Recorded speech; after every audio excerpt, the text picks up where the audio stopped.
She noticed something was wrong, but no one else did. And by the time she realized it, she had already opened the door. When someone disappears, their life usually goes quiet. Calls stop, messages stop, everything pauses. But in this case, the silence never came. The disappearance of Emily.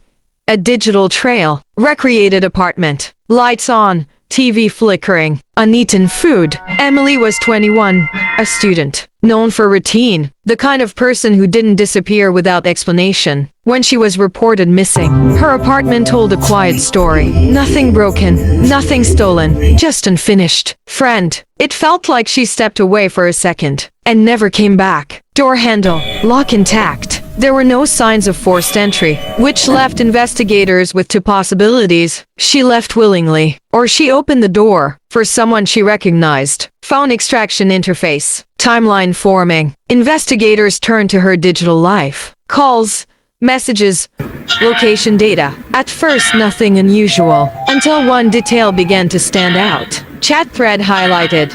J. A contact saved as J. Frequent communication, increasing over time, but unfamiliar to those closest to her. Patterns don't lie. When communication increases like that, something is changing. Why were you near my place yesterday? I thought I saw you. You're starting to scare me. Soft tension builds. That message was never answered. CCTV clips across multiple nights. Footage revealed something subtle. A man appearing near her building. Again and again. Not approaching. Not entering. Just watching. That's not random behavior. That's observation. Laptop logs. Login attempts. Her devices showed access attempts. Subtle. Repeated. It was patient. Someone testing access over time. Map overlay. Phone signal plus CCTV. The number linked to J appeared near her apartment. On the same nights the figure was seen. Digital presence and physical presence aligned. A friend recognized him, not as a stranger, but someone familiar. Friend. He didn't stand out. That's why no one noticed. Clock ticking. With a face and a pattern, he was brought in. At first, he said very little. He didn't deny being there, but he didn't explain why. Phone placed on table. Open the door. It's me. Recovered from his device. Send the night she disappeared. That's when everything changed. He admitted they had been communicating. That night, he went to her apartment. She hesitated, but she recognized him and opened the door. No forced entry tells you. Trust was involved. Inside, the situation escalated. An argument, a refusal to leave, and then something irreversible. Afterward, he stayed, tried to manage the scene, then left with her devices. Using her accounts creates delay. It makes it seem like she's still active. Search teams narrowed their focus. Within days, Emily was found. Court hallway. The evidence was consistent.